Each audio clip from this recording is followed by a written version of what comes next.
My name is Haley Comer, and I'm a first step apprentice lineman. Have you ever wondered how your power comes back on after a storm? Linemen like Haley work hard to get your home back up and running. Anything that's on the line, we shoot a lot of trouble. Trees fall on the lines, everything, and we go in and we fix it. In your science class, you may have learned about open and closed circuits. Haley uses that knowledge when she builds, repairs, and maintains both overhead and underground power. When these lines break, she fixes them so that they can power your TV and game systems.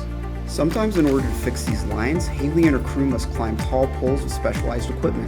They have to be extra careful in these situations. You got a lot of things about this job that you need to know for your own good and for your own safety to be able to get back home at the end of the day. This by far has been my favorite thing that I've experienced. You deal with a lot of stuff, you're outside all the time. I like to have hands-on with things that you can actually connect with, and build stuff with. You can learn about this and other jobs at jobhop.org.